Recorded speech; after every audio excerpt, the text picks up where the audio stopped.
ایک پرانی کہاوت ہے کہ جو ذات میں ہوتا ہے وہی چھلکتا ہے. جو جس ذات میں ہوگا وہی چھلکتا ہے. مثلا بچوں کو سمجھا تو بزرگ بہتر جانتے ہیں. اگر کسی ذات میں پانی ہوگا تو پانی چھلکے گا. اگر کسی میں شربت ہوگا تو شربت چھلکے گا. اگر کسی میں دودھ ہوگا تو دودھ چھلکے گا. اگر کسی برتن میں تیزاب ہوگا تو تیزاب چھلکے گا. یعنی کہ جس برتن میں جو ہوتا ہے وہی چھلکتا ہے.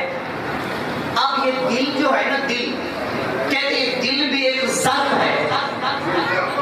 خدا کے بیدار ہو گئے. یہ دل جو ہے یہ ظرف ہے.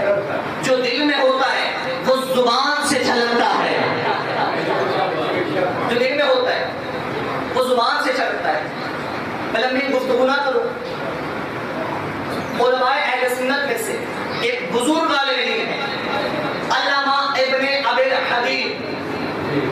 انہوں نے شرح نہج البلاغہ لکھی.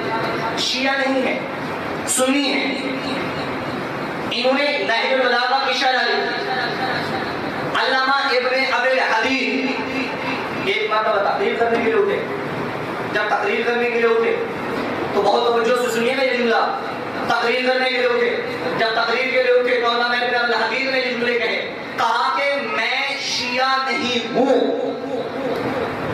ابن ابی الحدید کہہ رہے، بہت توجہ کیجیے گا، بیدار ہو کے سنیے گا. کہہ رہے میں شیعہ نہیں ہوں، لیکن جب بھی مجھے کوئی شیعہ مل جاتا ہے تو میں سر جھکا کے اس کا استقبال کرتا ہوں. کہا کیوں؟ کہا اس لیے کہ اس کے دل میں علی رہتے ہیں.